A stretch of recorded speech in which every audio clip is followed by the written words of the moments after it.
My name is Andriana Riera. I'm a Port St. Lucie resident since 2011, having moved from Palm Beach County in 2011 here. We like the area because of the nature of it, the different venues. We saw this as an area that we could grow and expand our businesses into. I am a real estate broker. I also help with my husband's air conditioning company. And it's a family-owned business. We have experienced a lot of new friends here, and I've started to run for City Council again because of the fact that I see the same issues as from before, in the sense of that people are complaining that they're not listened to, they're not heard, and that they want to see more things change here.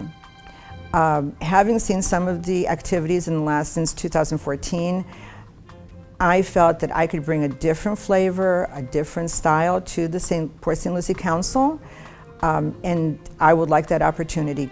Thank you.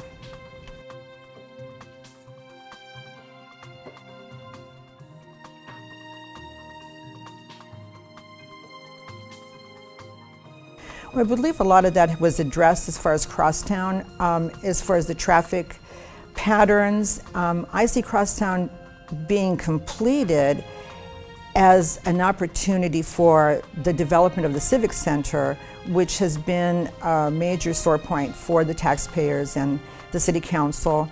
When it first came into existence, it became an albatross, and now it has the potential of starting to make revenue, create jobs, and attract more people into that area.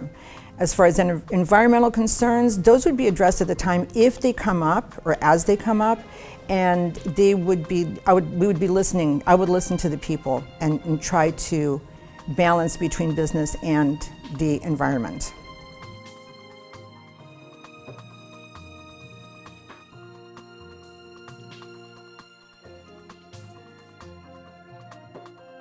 I believe that the infrastructure has been evolving over the years, and it is adequate to handle an influx. There's a balance, and this has to do with all of the staff within the city developing the things that we need to address the environment, so we're not encroaching on the environment and affecting it in a negative way.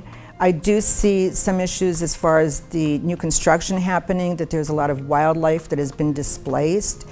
And I myself would like to see if there's a way that we could kind of capture some of these animals and relocate them, because that's one of the biggest things that I've seen that could be a problem. As far as infrastructure, the roads are pretty much in place, I believe. And as new businesses come in, I'm sure that there would be impact fees that would be brought up to help offset any of those issues.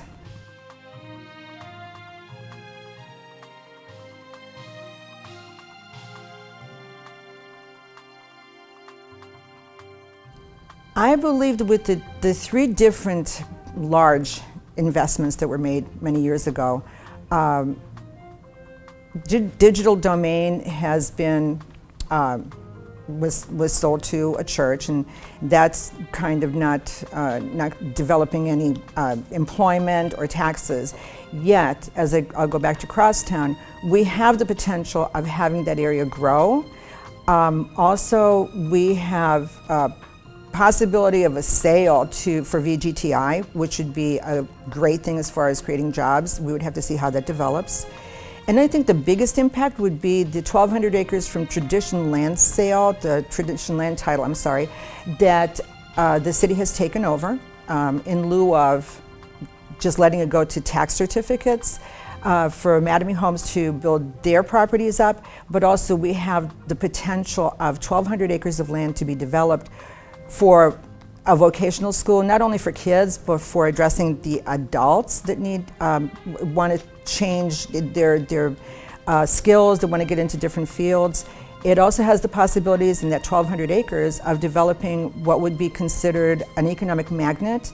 If you set aside about 500 acres of that property and used it for entertainment, a walkable area, something comparable to Disney World, this would all be a hybrid, but that it would be an economic magnet for this area and create better jobs and attract better employers.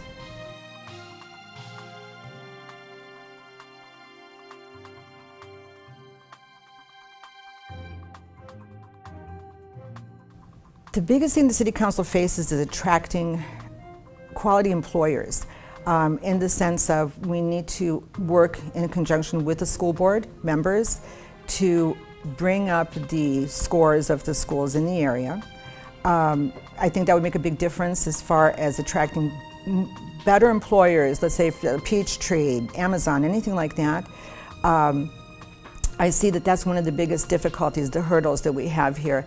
And also by attracting better employers, that's going to keep the money in this area. And that's why I refer back to the 1,200 acres of tradition land title that would give us the potential to develop something that would benefit not only Port St. Lucie, but it would also help Okeechobee County, the rest of St. Lucie County, Fort Pierce, and also Martin County by keeping our money here in this area and our employment here, because we have a lot of talent in this area that is going out to other areas because we're considered a bedroom community.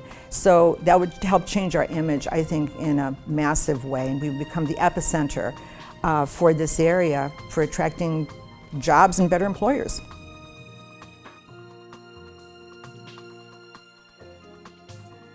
So in closing, I would like to say, I believe in the power of one. I speak to many people and they feel that their vote does not count on council, that they're not heard.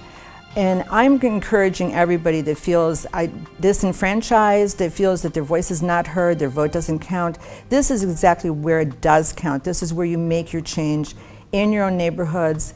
And you need to come out and just exercise your vote, whatever you do. And I believe that we should encourage more of participation from the taxpayers with City Council to ask for more committees, to be more involved. And that would be my goal, to encourage people to participate more and attract all that talent that we have going out of this area.